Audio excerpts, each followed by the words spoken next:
Hey guys, and welcome back to Tefs Tavern, a somewhat weekly podcast where we try to sit down and talk about life, role-playing, nerdery, and kind of whatever we feel like throwing at it. I'm joined today by, as usual, by Andy from Burn Your Dice. I am. And luckily, we've got joining us once again Nat Skinner from the Helheim Unbound RPG. Good morning, everyone. Hi, Matt. So Morning, how's Andy. everyone been? Okay-ish. Right? Good start to last week, but did some maps and stuff like that. Yeah, and then went downhill health-wise, and now I'm coming back up again, so a bit better. Well, at least we've got the uphill coming back around, so that's good. That's good. Yeah, that's a positive, eh? Let's see, Nat, it's been just about a month since we saw you. 3 weeks or so. I know it's been busy. My work life on the other side of working on RPGs has been crazy getting testimony mailed out. So did that on Friday afternoon, and now looking forward to having hopefully a month of peace and quiet. Oh, that's always awesome. And I've been lucky as well. Last week we didn't have a show because I just flat out worked way too much. About 3 times a year with my job, I end up in a situation where I end up working 65 plus hours in 4 days. So by the time the weekend rolled around, I didn't have the strength to press the record button. So yeah, we decided to forego that one, and here we are. So this week's been kind of nice, though. I've had a chance to get back at my computer a little bit. I re-downloaded Skyrim Special Edition and modded the ever-living crap out of it. I've got a current game running with about 86 mods in it. And just downloaded the Dawn of War 3. I hope to give that a shot sometime this week as well. And Friday, I was lucky enough to be able to host a game of 5th edition Dungeons & Dragons here on Tefs Tavern. That was pretty fun, even though all technical issues aside, my computer melted down about an hour and a half in, and then we had our cleric completely lose Comcast internet. Thank you very much, Comcast.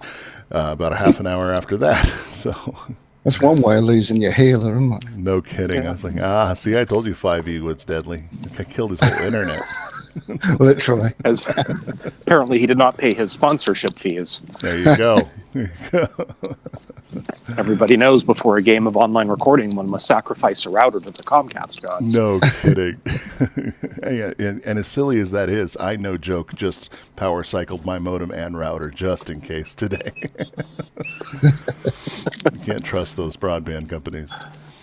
Yeah, but, my fate is now bound to the connectivity of Verizon Wireless. You know, I almost trust them better, though. Trust is a very loose word, though, isn't it? It can be. It's very, very tentative, for sure. So, Nat, how are things? How did things go with the Kickstarter? Well, the Kickstarter both went, I guess, in one way better than I'd hoped, and in other ways less successful than I was wishing. Sure. We ended up reaching about 50% funding.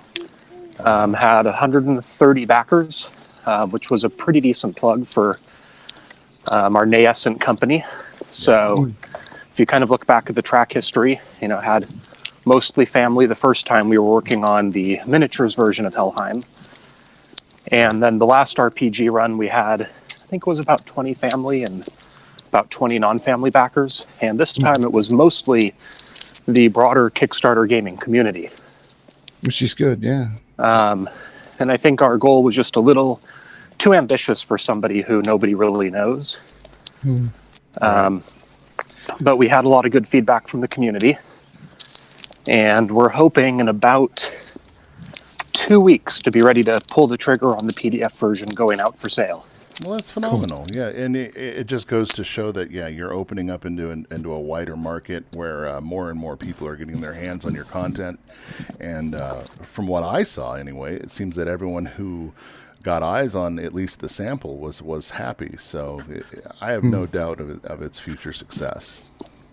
Yeah, I think it's one of those sleeper games where until you actually sit down and play it, it's kind of, oh, this is just another system. Why should I buy it?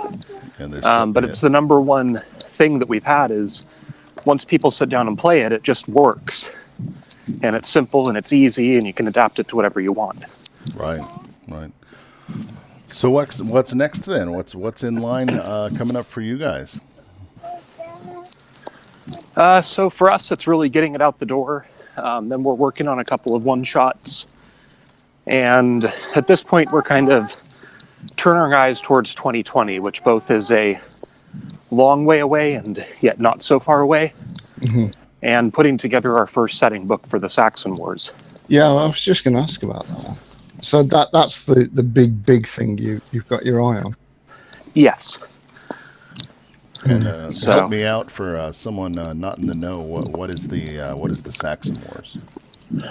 So basically, it's the period from, I'll be generous and say 770 to about 810 Mm-hmm. in, I'll call it Northwestern European history, when you have the rise of Charlemagne, him creating the whole Frankish Empire and then the Holy Roman Empire. You've got the start of the Viking Age. You have large movements with the various Slavic tribes and groups to the east of Denmark. And then you have the whole fun and joy going on in England in that period. Yeah.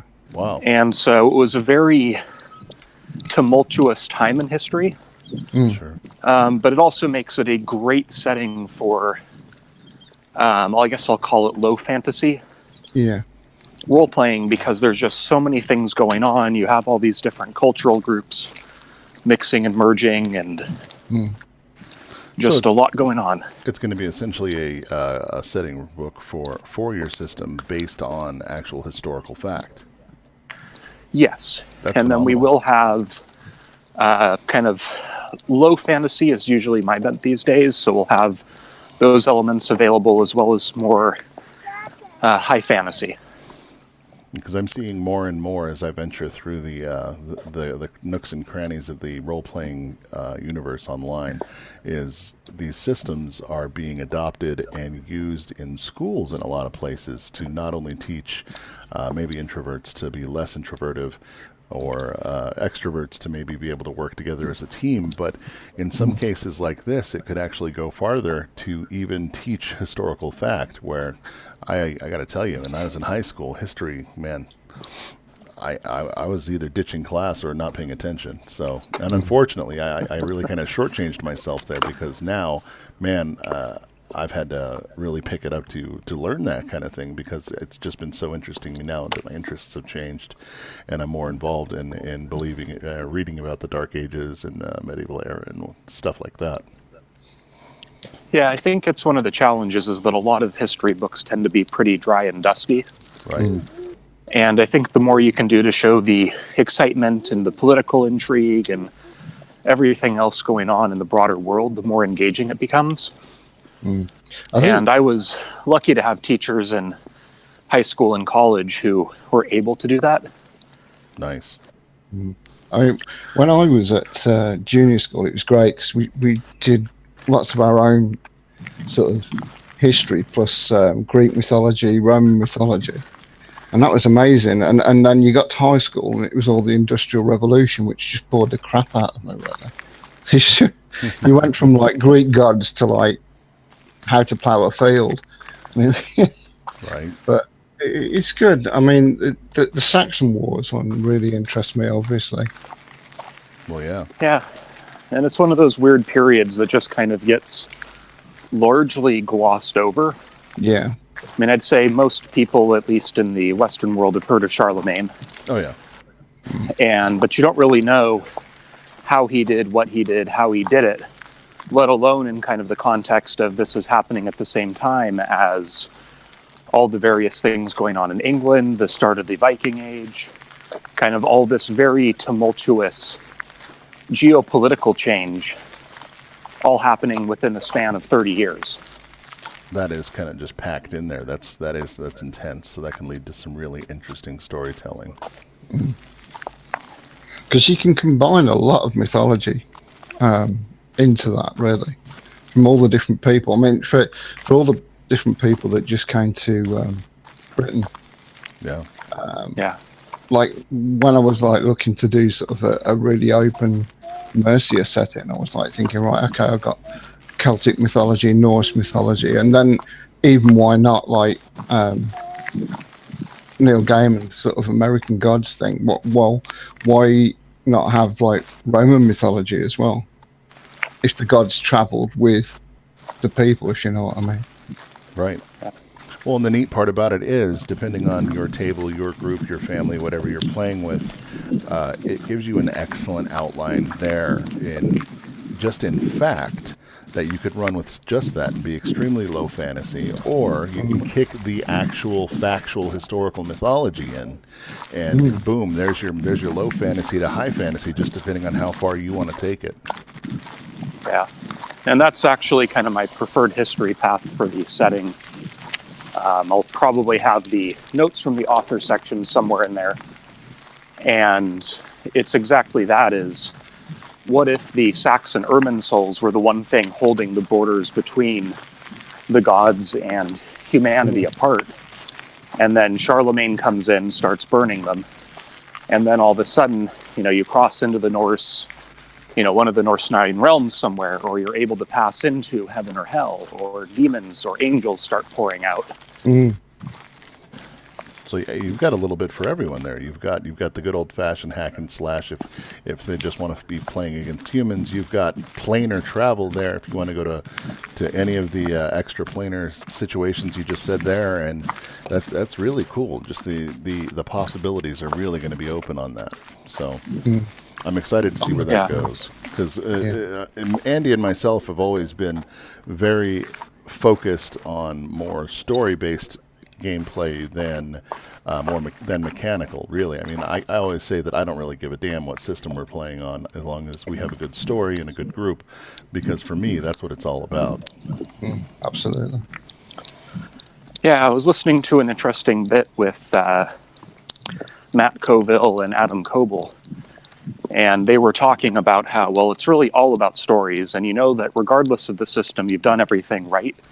If your gaming session gets done at 10 and you're sitting there in the parking lot until 2 in the morning reliving everything, and that's really where the storytelling begins. Yep. Yeah. It's not even necessarily in the game. Yeah. Yeah. It is definitely the memories you can get from it. And it's funny how that always seems to work out, too. I always used to tell my wife, okay, well, yeah, we're going to start gaming at about 6, and then I'm sure we'll be done about 10 o'clock. And she says, great, so I'll see you about 2. Because, without fail, me and Jason and whoever would be sitting outside of whoever's house we played at and just not able to shut up about it. Yeah. For sure. So it looks like you're going to be. Are you going to be distributing mainly on sites like DriveThruRPG, or just off your own site? Yes. Or all through DriveThruRPG. Excellent. They're a great they make everything easy. It helps the print version, at least. It's not the final version, but finally got their horrible cover system worked out for hard copy. Oh. And so I just got the notice this morning that the previous version of the book is at least printed in the mail now. Wow. And so we just wanted to, even though we've got changes in formatting coming up and then some other tweaks based on feedback we've gotten, wanted to at least get the first hard copy to make sure there's nothing giant and glaring. Sure. And so with the shipping and printing timelines, with a certain set of unnamed gaming conventions that everybody loves to go to, right, the printing process on the hardback looks like it'll take a bit longer than we'd anticipated, but at least one copy is now in the mail. Outstanding. So is this going to be your first publication then? Yes. Well, congratulations, man. You're an author. I know. Amazingly, it has managed to beat my doctoral dissertation out the door. There you go. That's incredible. So I'm quite naive. Do they actually ship to Europe? Yes. They ship, Excellent. I think, to 160 countries. Yeah, I mean, I've not used them before. I've looked on it, but I'm thinking, I don't know. I don't know. So that'll be good. So I might be able to get my hardback. Yeah. Yes, you should be able to. I think it actually prints in the US, and then the somewhere in the UK is their second printing location. Okay, cool. That's really good. I've ordered a couple of books through them over the years, as well as more PDFs that I'm proud of, and yeah, they've been really easy to work with. I dig that. In fact, the one time I even had any remote printing problems, it was just a misalignment of the cover image. They didn't even require me to ship back the old one. They just sent me a new one. Mm.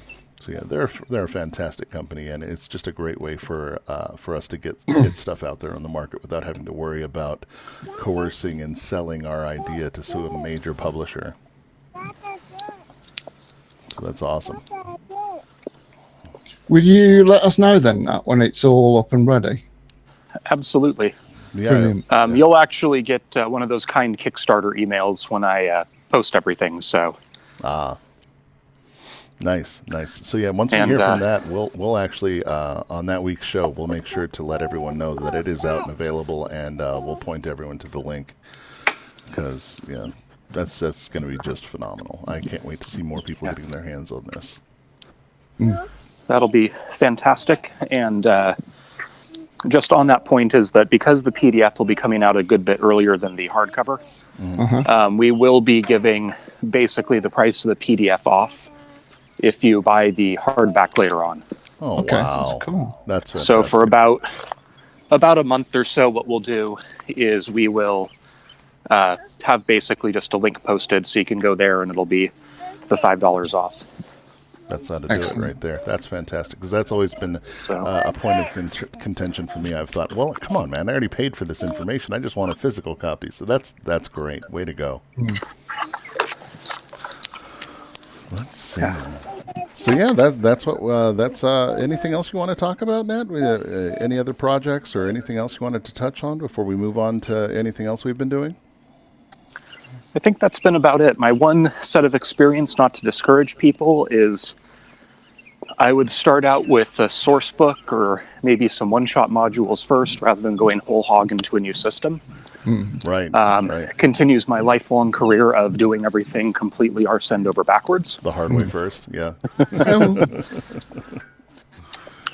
So, because there's just a lot of painful learning experience if you do it the hard way, whereas if we'd started off a little bit smaller, we would have had more experience in the publishing setup, all those kind of things. Sure, absolutely. But at least you've done something that, you know, a lot of people sort of dream about doing, but never actually get to this stage. So that's quite remarkable, really. Yeah, a lot of persistence would be the other part. Yeah, and I can't fathom the amount of times that I've said to one of my RPG friends, "Hey, what if we did this? What if we did that?" You know, or even I have several folders on my hard drive that are just the idea of a system that I've tried to contrive and start up, and I've never been able to follow through with. So don't ever discredit yourself, man. You've taken that through fruition, and it's done. You've got a system here. That's outstanding. Yes, very true. So it's cool, man. Yeah, thanks a ton. Thanks for joining us. And, thanks for having me on again. Absolutely. Yeah, feel free to hang out, or if you need to drop out, that's no problem either. So I'll probably just throw it back onto mute because the natives I'm pushing around are starting to revolt. Oh, they're getting restless. Apparently there's too many sticks in the forest that need to be picked up. Roll for initiative. Of course. Cheers, guys. Thanks, man. Thank you very much. Well, yeah, and then the other major thing that's kicked off since we last recorded is Andy sent me a wonderful thing to look into, and that is Warhammer 40,000 Kill Team is what kicked us off, I believe. It's a big rabbit hole, isn't it? Oh, man, it was like, oh, look at this cool little 24-page document that I can read. Yeah, and then and you only need a couple of miniatures. Yeah, no big deal. And now it's been 2 weeks. I've made about 10 army lists, read the entirety of the new 8th edition Warhammer 40,000 rulebook, and downloaded and bought the indexes required for such. So yeah, I have this problem of never just taking one step into a situation. I have to jump in head first. Yeah, you had got a bit of a problem, haven't you? Now the truth comes out about why you were working 65 hours last week. Right. That's right. It's like, oh, I need to do this. I apologise if I'm a bit there and my speech is a bit odd, No but worries. No, you're coming across great. we'll get there. I'm sort of functioning, so Outstanding. that's pretty good. Yeah, I mean, the thing is, it's like, I think because we've all been trying to like look at when you try and get a group of gamers together as well, and you do it locally, it's bad enough. Well, not bad, but hard enough, I should say. Oh, there's always a complication. Yeah. And we've been lucky enough. There's enough people within the groups that are really like helpful and trying to do stuff. But even that's just time zones, work commitments, health commitments, everything. It's really difficult. Yep. But there seems to be quite a steady progression. It's building, isn't it, into a good group. And I think we're going to try and do something with a program called Vassal next week. That looks really neat, and it looks like it's just a simplified way for us to connect online and be able to play this game without having to buy plane tickets and passports. Yeah, I mean, I'd sooner do that. Right. But I mean, the thing is like, I know you'd seen what was it, Tabletop Simulator? Yeah, I picked that up, and that's really neat, actually. But which looks amazing, but I haven't got anything that will run it at the minute. That was the problem. Yeah. So with a bit of digging around, I found this really antiquated program called Vassal. And yeah, we will be able to play 40k, which is quite an accomplishment for Really, yeah. in a strange way. We can still get miniatures and move them about, I guess, but it should be good fun because we've got to learn the rules. Because although I know 40k, I don't know 8th edition. Did you play? Were the last time you played 7th edition then, or no 6th? So but I don't think 7th was a massive jump up. That's what everyone tells me. Yeah, in fact, yeah. I think it was. Everyone always stated that for the armies that were not represented in a 7th edition codex, it was completely fine to just throw the 6th edition one in. Yeah. Whereas 8th was like a big change, but I don't think that'll be too much of a problem, really. I think for 8th, it's mostly army composition has changed. Right. Right. But I think most of the underlying structure, if you've played a 40k game, it's still pretty similar. Yeah, I should say more fantasy battle. Yeah, I mean the to hit to wound thing is different now. Yeah. You haven't got like the charts like you used to have. They've really simplified it. Yeah, now you just you have to roll over your unit's ability to handle a weapon, and that's a hit. And then you judge your strength against their toughness, and very simply then figure out what you need to roll to get a wound. So it's kind of neat. Yeah. And I've actually been strongly considering kind of adapting it into a really rudimentary role-playing experience with Warhammer. So we'll see where that goes. And once again, I've said that a million times that I'm going to make this into a system, but this one might actually have some teeth. But I think it's the whole thing that's like with this podcast and what we said over the weeks, isn't it? It's like two nerds trying to get something done, right? Despite themselves, a couple thousand miles apart. Yeah, and everything, like you doing like 2 weeks worth of work in 1 week. Oh man. And me not being able to get upstairs. See, but yeah, between the two of us, I can't believe we're actually able to link up online. That's a feat unto itself. Yeah, I'm just hitting like things with sticks at the minute. And this week I'm luckily blessed though.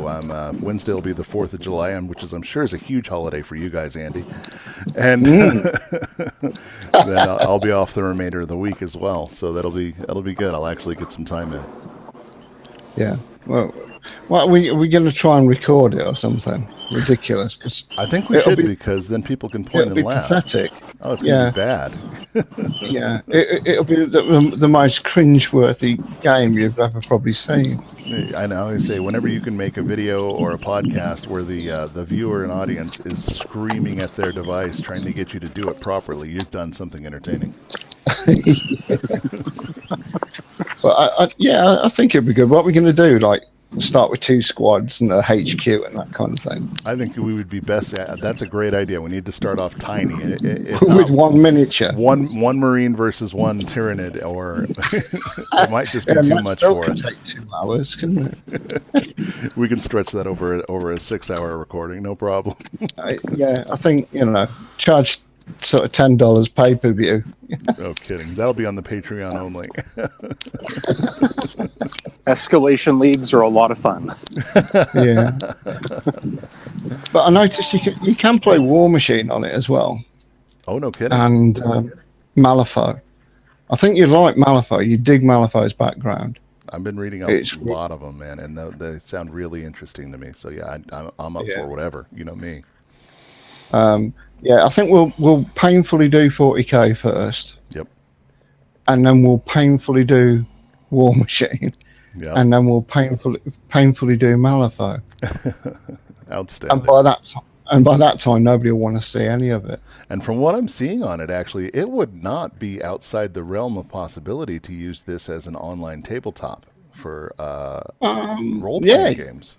No, because I mean, you make your table, don't you? Yeah. So and the scenery and bits you drop onto, and it's top down. So it'd be kind of convenient. And like there was a situation in my Friday game where the I won't go into too much detail to spoil it because you can actually watch the video below on Tefs Tavern. But at one point, the party had gotten themselves cornered in a bedroom with a dying dark elf, a adolescent halfling, and 2 Druagar that had used their enlarge ability. So yeah, they're 8 feet tall now. And it's just melee ensues. Yeah. And at one point, our halfling takes the bed in the middle of the room and flips it up on end to try to make sort of a barrier between the injured members of the party and the Drogar. And I'm trying to explain this to people in theater of the mind, and even something rudimentary would have been really helpful there. So, yeah, it could work, couldn't it? It really could. I mean, I have to say that's some halfling who can flip over a bed. He critted on his strength check, man. I was giving him all sorts of high DC. I was going to say if he didn't get over a 15, you got no chance. But yeah, he nat 20'd that thing. That's cool. And of course, in 5th edition, I know on a skill check, a nat 20 doesn't mean anything, but yeah, he did well. So you got to get something for a 20, haven't you? Surely. Absolutely, it doesn't happen often enough. Or something. I get way more 1s than I get 20s. I tell you that. Yeah. I'll tell you what I did get as well this week. I got the Pathfinder starter box. Oh, really? Tell us about that. Well, because really, I like repurposing things and using things that are either cheap or I've got. And I wanted a flip map, and I can't really paint at the minute. And there's like 80 something pawns inside. Oh wow. So, what was it? Just over £25 as date of recording. Wow. I got that, and you've got all the rules should you want to try Pathfinder. I've never given that one a shot. I've heard good things. Well, the only reason I got it is because the 2nd edition, funny thing's coming out soon, isn't it? Right. So I thought, right, this box is either going to go really cheap, which it has at the minute, or people are going to start collecting it, and it's going to go stupid prices, all sealed up and whatnot. Oh, fair enough.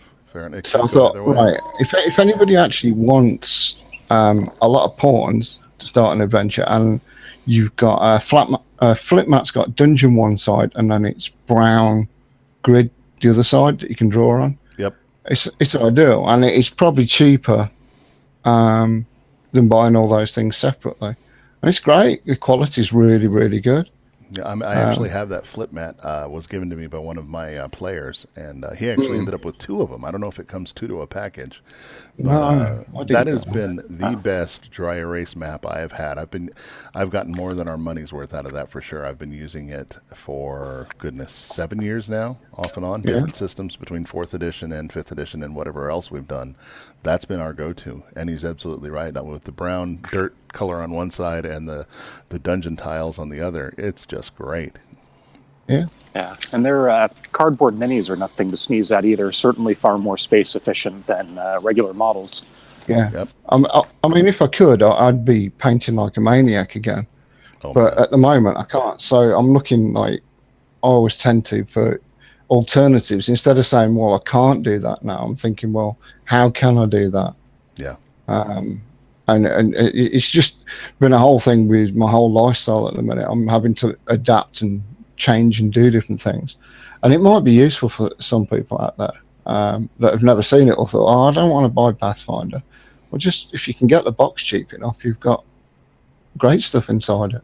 Well, and their Bestataries all have more of those as well. So if you can pick up the Bestatary boxes as well, you're getting hundreds, what would have been in regular miniatures, hundreds and hundreds of dollars worth of expensiveness for a really, really reasonable price. And it's the way to go. If you want to have a visual, in-person visual aid miniatures or mapping, that is an incredible way to do it because, they're quite visible. The painting's ridiculously well done.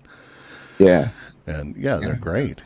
They last. I mean, so those are good things. So that's what I found this week. Very cool. Which was a good thing. And Kevin said, you reminded me of a thing that Kevin Smith said when he started podcasting a couple years back, and it's there's enough things in the world and in your own mind that are going to tell you can't do something or you shouldn't do something, and all you really need to succeed and be fruitful in life is to find that one person, whether it even be yourself, that instead of saying why, says why not. Yeah. So instead of saying, like you said, instead of saying you can't do something, let's find a way to do something. Yeah, it might not be the best way or whatever, but it's certainly better than me feeling sorry for myself about painting. Darn tootin', man. Yeah. And I think that's why we work well. We just bounce ideas off each other all week. That's great. Absolutely. So, weird time zones and weird messages at weird times and stuff like that. Every time you message me, too, I check my clock, and I'm thinking, goodness gracious, what time is it there? Oh, okay, no, it's only 6 in the afternoon. He's fine. I've had to put it on my phone, like the time zones now, because I forget. It's just, I'm terrible. But, oh, man. Yeah. Well, guys, we're getting close to the point where I'm supposed to get up and start making breakfast for everyone, so maybe I will just leave that there. Okay, man. That's cool. Sorry I've been a bit out of it, but... No worries. You're going to have to start doing the early morning walk schedule like I do to do the podcast. You're talking. See, get a custom backpack, get a couple laptops set up to record, and... It's be high-end audio gear. I won't look weird at all. See, exactly. You're just a guy with the earpiece hanging out your head. And just get a T-shirt that says NSA on it, and people just won't even ask questions. Some dark sunglasses. I love it. Well, guys, signing off from Tales at Tefs Tavern. We've had Andy. Goodbye. Hiya? What did I say? Hiya. Goodbye. Yep. And thanks again for joining us, Nat. It's been a blast. Likewise, gentlemen. And thanks again, guys. Have a great time.